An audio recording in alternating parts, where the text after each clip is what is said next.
What if the fiber of the universe was no longer a mystery, but a programmable variable at the tip of your fingers?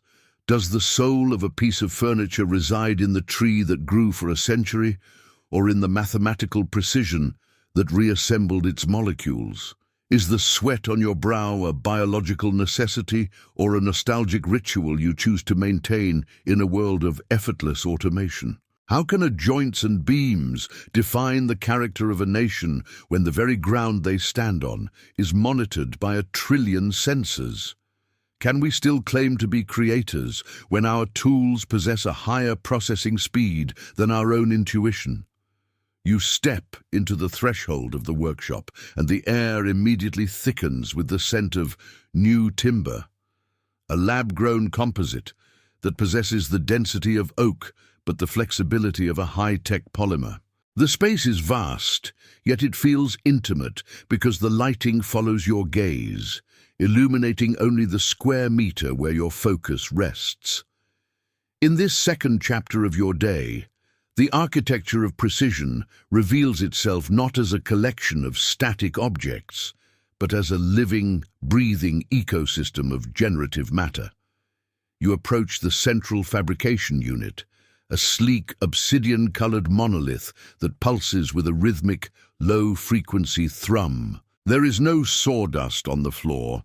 Instead, a microscopic vacuum lattice integrated into the porous concrete sucks away every stray particle before it can even settle. You reach out to touch a slab of raw material, and the sensation is jarring. It is colder than wood should be, yet it yields to your thumb like softened wax before snapping back into its reinforced state. This is the paradox of 2050 construction. The material is sentient, responding to the thermal output of your skin. You are not just a carpenter, you are a bioconductor of structural intent. As you initiate the calibration sequence, the walls of the workshop begin to display the stress test simulations of the morning's project. You see the invisible forces of gravity, wind, and seismic activity mapped in neon red lines across the virtual grain of the wood. The American house of the mid-21st century is no longer a rigid box. It is a dynamic organism that breathes and shifts to counteract the volatile climate of the New West. You manipulate the air with your hands, pulling and stretching the holographic mesh of a structural joint until the algorithm confirms a 0% failure rate. The contrast here is staggering. Outside, the world is a chaotic swirl of unpredictable weather and shifting economies, but inside this sanctum you command absolute stability. Yet, this security is fragile. One flicker in the power grid, one corruption in the biodata stream, and the entire structure would revert to a useless pile of synthetic sludge. You feel this tension in the pit of your stomach, the weight of being the final arbiter in a world where machines can calculate everything but understand nothing. You pick up a traditional chisel, a heavy steel relic passed down through 3 generations, and for a moment, the weight of the metal feels more honest than the haptic feedback of your digital interface. You press the blade into the synthetic grain, and the sound is a high-pitched, crystalline shriek that resonates in your teeth. This is the struggle of the modern craftsman, the constant negotiation between the ancestral urge to carve and the digital mandate to print. You realize that your value in this economy is not your strength, but your human noise, the slight imperfections and aesthetic choices that a machine would never make, but which humans still crave in their living spaces. The room temperature drops by 2 degrees as the fabrication unit begins the heavy printing process, emitting a smell like ozone and wet earth. You watch as layers of lignin and carbon fiber are fused together by high-intensity lasers, creating a beam that is stronger than any natural forest could ever produce. The rhythm of the work is hypnotic, a dance of light and shadow, where the physical and the virtual are indistinguishable. You are witnessing the birth of a new American aesthetic, one that values the logic of the algorithm as much as the warmth of the hearth. But as the structure rises, you cannot help but wonder if we have traded the unpredictability of nature for a different kind of prison, one where every curve is optimized and every flaw is deleted before it can exist. The silence of the workshop is broken only by the hum of the cooling fans and the occasional crackle of static as the materials settle into their final form. You are the architect of a world that no longer needs to grow, it only needs to be rendered. This realization brings a sense of profound isolation, a feeling that you are a ghost operating a machine that was built to replace you. And yet, when you run your hand over the finished surface, the texture is unmistakably real. It is a manufactured reality, a curated experience of nature that serves the needs of a hyper-efficient society. You stand back, observing the intersection of your physical effort and the machine's cold precision. The result is beautiful, but it is a beauty that demands a certain kind of surrender. You are part of a lineage that began with flint and bone, and now ends with light and code. The transition is complete, and the workshop feels different now, as if the very air has recognized your mastery over the synthetic. It is a moment of quiet triumph in a loud, digital world. In this silence, the depth of your connection to your craft becomes undeniable. Imagine the weight of this responsibility, the silent pressure of being the last line of defense for human intuition in a world of perfect logic. Tell me, deep in your soul, do you believe we have found the ultimate peak of creation, or have we lost the very thing that made us builders in the first place? Right. Craftsmanship is the heartbeat of humanity in the comments. If you feel that no matter how much technology evolves, the spirit of the maker can never be truly replaced by a chip, your voice is the bridge between our past and this strange, shimmering future we are exploring. As you move toward the assembly area, the floor sensors track your fatigue, adjusting the ambient oxygen levels to keep your mind sharp for the most critical phase of the construction. The machine is ready. The material is waiting. You are the only thing that matters in this room. What if the very concept of a workshop has evolved from a place of physical struggle into a sanctuary of digital alchemy? Can you still distinguish the scent of genuine forest pine from the molecularly identical pheromones released by a printer head? Is the strength of a beam found in the slow growth of rings over decades, or in the recursive loops of an optimization algorithm? How long can a human hand remain relevant when a laser can carve 1,000th of a millimeter without ever trembling? Can we truly call ourselves builders if the materials we use are programmed to assemble themselves before we even arrive? You step across the threshold into the workshop, and the air immediately transitions from the soft, domestic amber of the living quarters to a sharp, clinical indigo. This is the architecture of precision, a space where the American tradition of the rugged woodsman has been distilled into a high-frequency dialogue between man and generative matter. The floor beneath your boots is no longer covered in the comforting layer of cedar shavings that your grandfather would have known.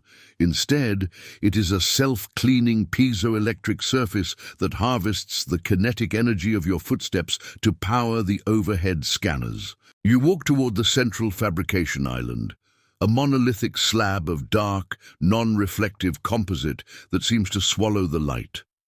On its surface lies the project of the day, a structural rib for a sustainable housing unit in the Cascades. But this is not wood, as history defines it.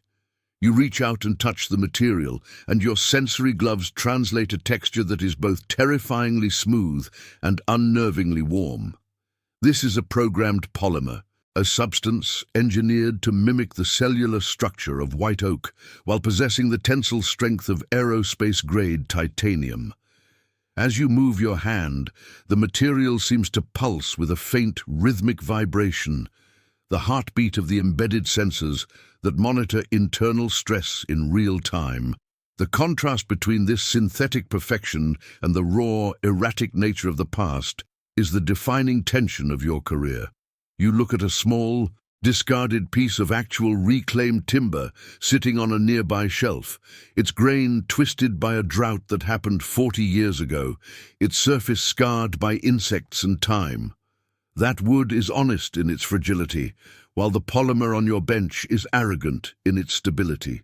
You are the arbiter between these two worlds, the one who must decide how much of the old soul to inject into the new skin. You activate the gestural interface, and a cloud of golden voxels erupts into the air above the fabrication island, representing the generative blueprint of the rib. You don't use a pencil, you use your gaze and your intent. With a flick of your wrist, you adjust the density of the lattice structure in the center of the beam, feeling the virtual resistance through the haptic feedback in your fingertips. The house you are building in 2050 is not a static box. It is a responsive organism, and this workshop is where its DNA is written. The air begins to hum with the sound of the 4-axis deposition heads descending from the ceiling, their movements as fluid and silent as a predatory bird. They begin to weave the polymer, layering it with microscopic precision, creating a form that looks like bone but functions like a high-tech spring. You watch the process, your eyes tracking the rapid-fire bursts of the curing lasers. In this moment, the fragility of the human element becomes clear. If you were to miscalculate the thermal expansion by even a fraction of a percent, the entire structure would lose its structural integrity within a decade. The abundance of the material provides a false sense of security, but the risk is buried in the complexity of the code. You find yourself retreating to the physical, reaching for a manual rasp just to feel the vibration of matter against steel. It is a redundant act, a performance of labor in a world of effortless output, yet it is essential for your sanity. You scrape the edge of the synthetic beam, and the sound is not the dull thud of wood, but a sharp metallic ring that echoes through the sterile room. This is the reality of your trade. You are a ghost in a machine-made world, searching for a way to leave a mark that isn't just a digital signature. The workshop environment adjusts to your increasing body heat, the ventilation system whispering a cool mist of ionized air around your neck. The synchronization is total. You are no longer working on a project. You are being integrated into a system of production that values your aesthetic intuition more than your physical strength. You realize that the American Carpenter of 2050 is a poet of the physical, a person who understands that true precision isn't just about the absence of error, but about the presence of purpose. The light in the workshop shifts again, turning a deep, focused violet as the curing process enters its final stage. You stand there, a solitary figure surrounded by the hum of infinite possibility, feeling the weight of every house you have ever built pressing against the back of your mind. Is this the peak of our evolution or the beginning of our obsolescence? The question hangs in the filtered air, unanswered. You run your bare hand, the one without the glove, over the finished polymer, and for a split second you feel a coldness that no amount of programming can hide. It is the chill of a world that has mastered the how, but is still searching for the why. In this silence, the depth of your connection to your craft becomes undeniable. Imagine the weight of this responsibility, the silent pressure of being the last line of defense for human intuition in a world of perfect logic. Tell me, deep in your soul, do you believe we have found the ultimate peak of creation? Or have we lost the very thing that made us builders in the first place? Right craftsmanship is the heartbeat of humanity in the comments. If you feel that no matter how much technology evolves, the spirit of the maker can never be truly replaced by a chip, your voice is the bridge between our past and this strange, shimmering future we are exploring. The fabrication heads retract, the violet light fades, and the structural rib sits on the bench. A perfect, lifeless masterpiece of modern engineering. You take a breath, the synthetic pine scent filling your lungs, and prepare to move from the physical creation to the invisible forces that govern its existence. The workshop waits for your next command, its sensors glowing like the eyes of a patient beast. You are the master here, but the machines are the ones that never tire. The next phase of the day beckons, and with it, the revelation of what it truly means to be a builder when the world no longer requires your sweat, only your soul. What if the hands you see before you are merely the shadows of a much larger, invisible mind? Have you ever wondered if the decisions you make are truly yours, or if they are the refined output of 1,000,000 simulated failures processed in a nanosecond? Is the ghost in the machine a servant to your creativity, or is it the true master of the grain? How can a builder claim ownership of a structure when every stress point was predicted by a digital consciousness before the foundation was even poured? Can the human spirit survive in a workspace where the air itself is alive with the silent calculations of an artificial intellect? You stand in the center of the workshop, and for the first time today, you stop moving. The silence is profound, yet it is not empty. It is a dense electric stillness that vibrates with the presence of the core, the localized artificial intelligence that serves as your invisible limb.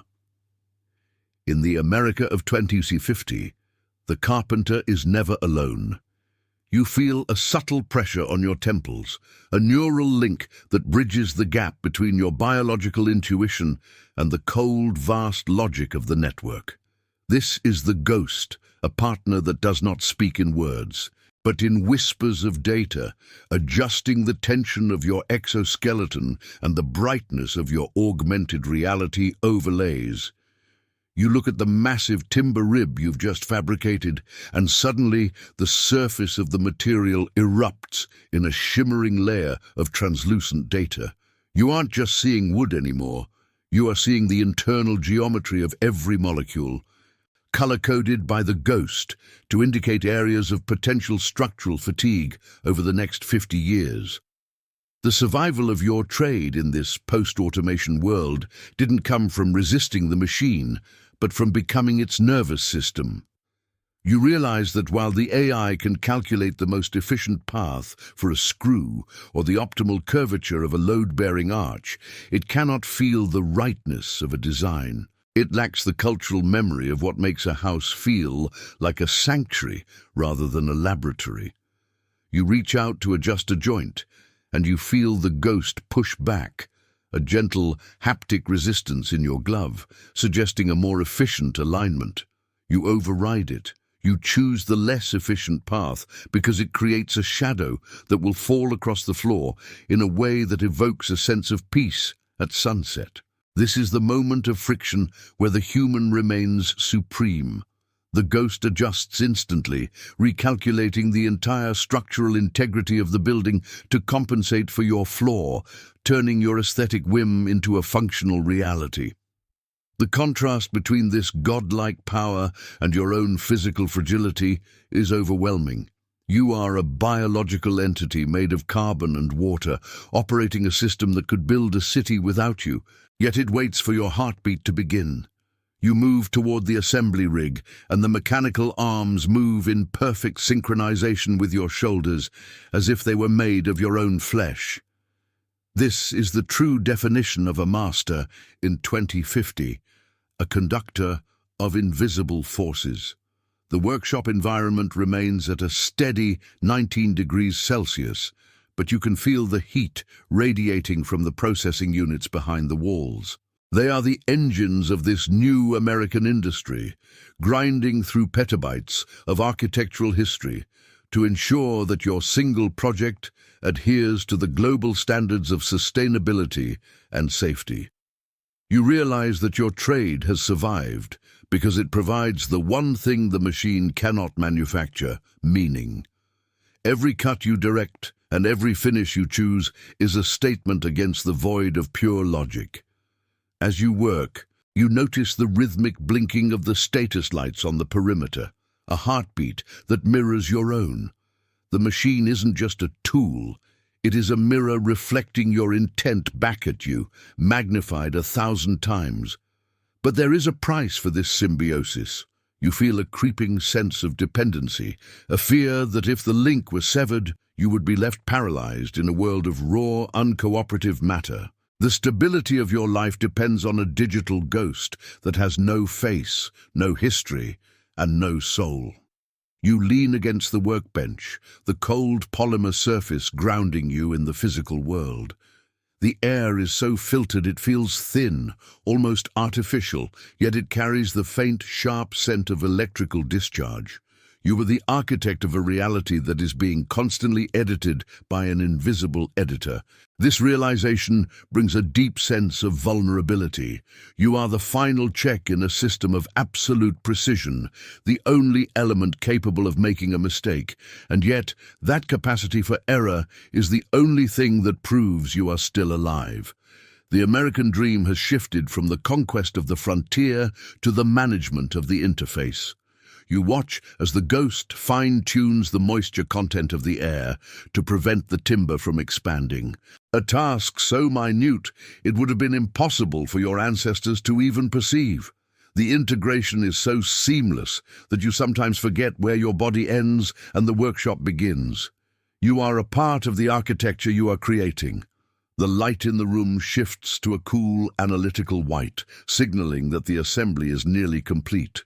You stand back, watching the robotic arms retract into the shadows, leaving your creation standing alone in the center of the floor.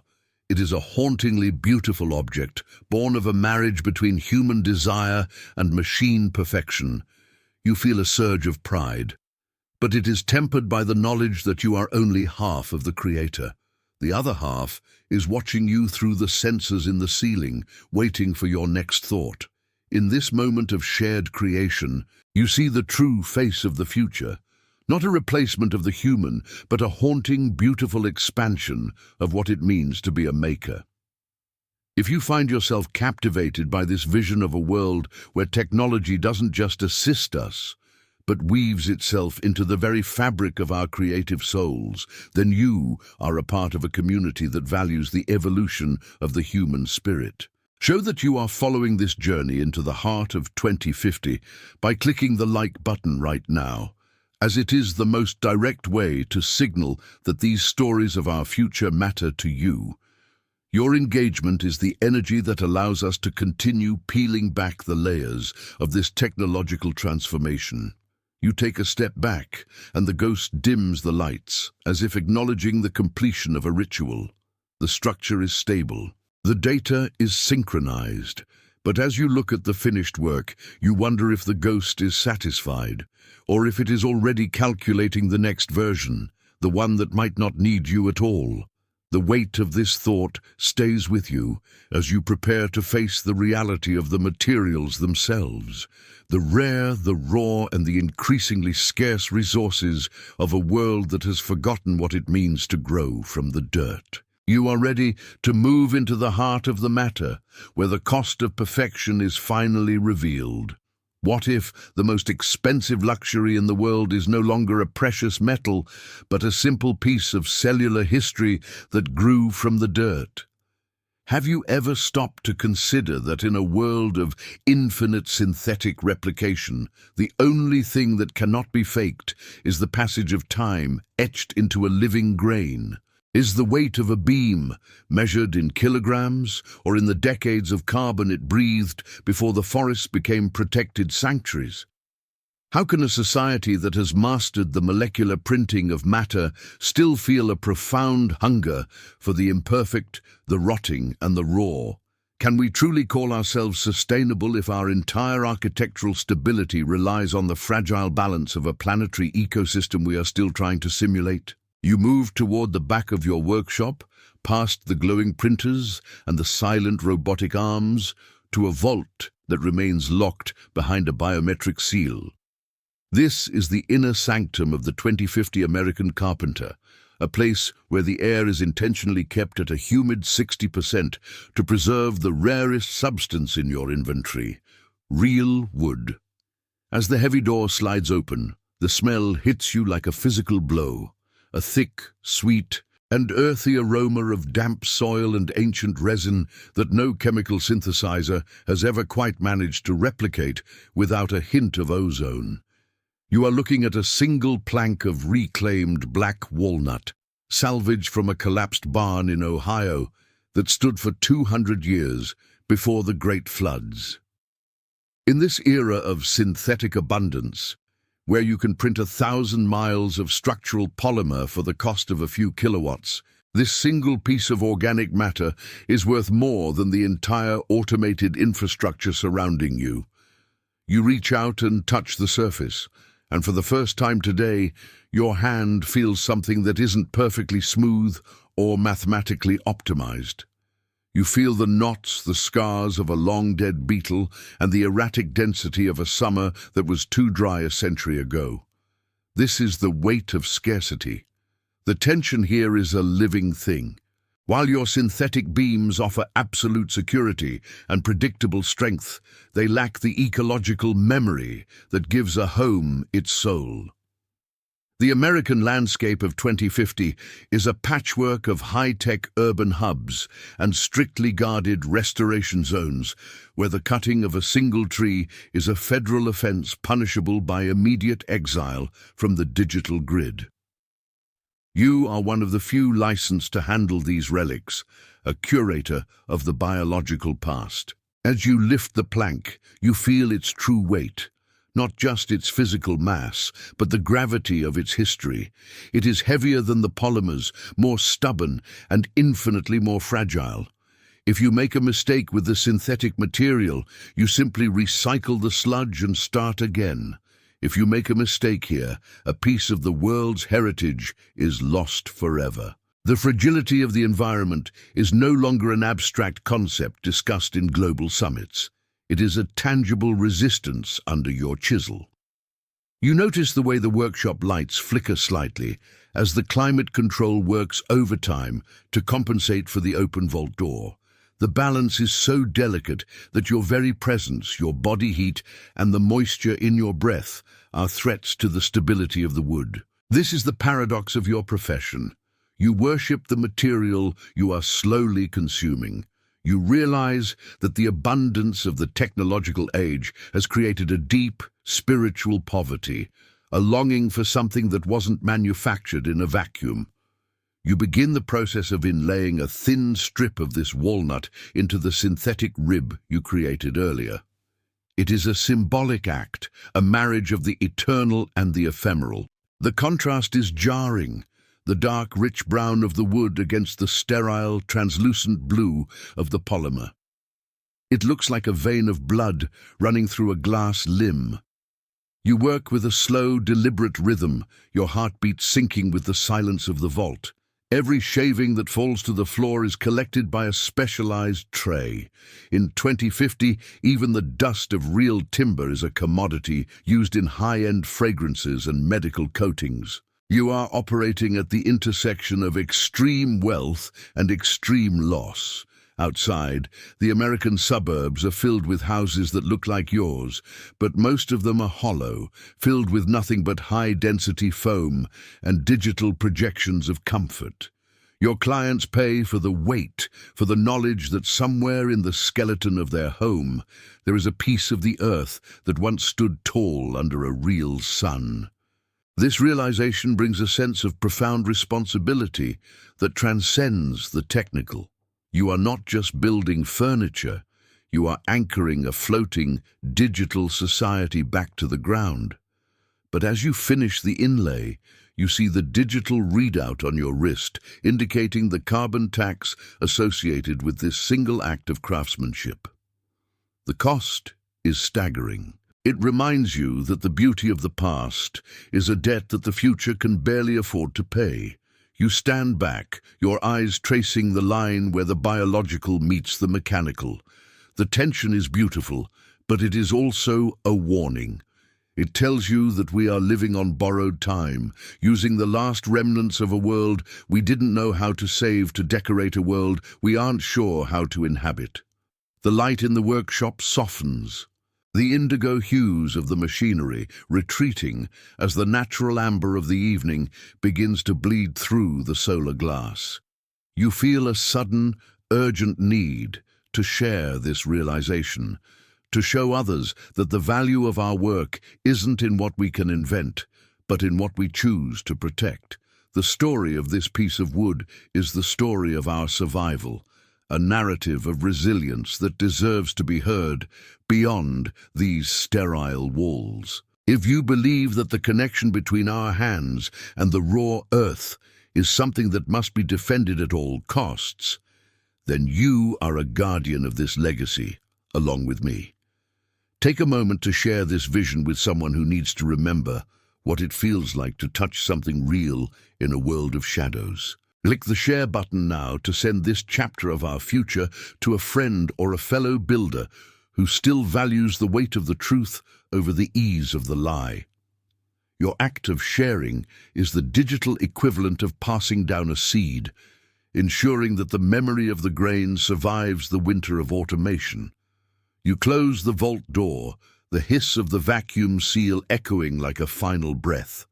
The workshop returns to its artificial equilibrium, but the weight stays with you. You have integrated the past into the future, and now all that remains is to discover what this synthesis means for the soul of the man who built it. The final revelation is close, and it will require more than just your skill. It will require your total surrender to the meaning of the work. You are ready to step into the final chapter, where the carpenter becomes more than a worker, and the house becomes more than a machine. What if the ultimate masterpiece of the 21st century is not the skyscraper that heals its own cracks, but the hand that still knows how to tremble with intent? Have you ever considered that the more perfect our machines become, the more valuable our flaws will be to the history of the species? Is a house truly built by the person who programmed the laser, or by the one who stood in the dust and decided that a certain curve felt like home? How many generations will pass before the memory of the forest becomes a myth, and the role of the builder becomes that of a high priest to a dead nature? Can we ever find a replacement for the soul that is transferred from a human palm into a piece of solid matter?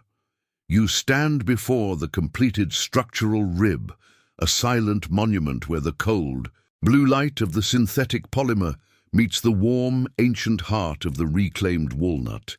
This is the legacy of the hand.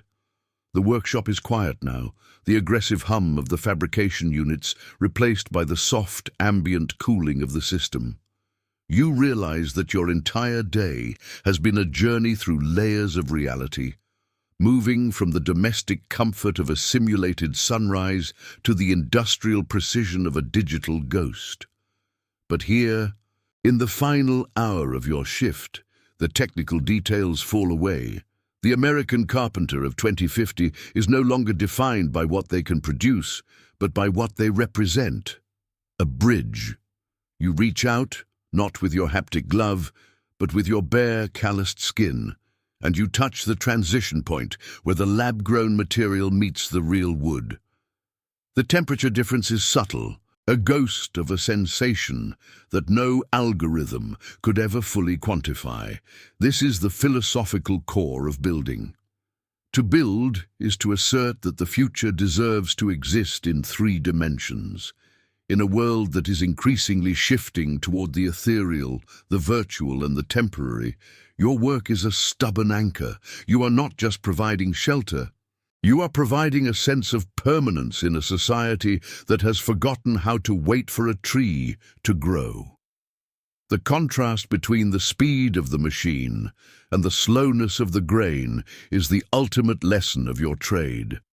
You look around the sterile, indigo-lit room and see the ghosts of every builder who came before you, the men and women who used iron, then steel, then silicon, and now light. Each of them faced the same fear of obsolescence, and each of them found that the human noise, the unpredictable spark of creativity, was the only thing that kept the structure from being a mere cage. The fragility of your position is your greatest strength. Because you can fail, your success has meaning. Because you can choose the wrong path for the sake of beauty, your work has a soul. The house you are building will stand for a century, surviving the storms of a changing climate and the shifts of a digital economy, because it was touched by a mind that understood the weight of the past. This is the final revelation of human relevance.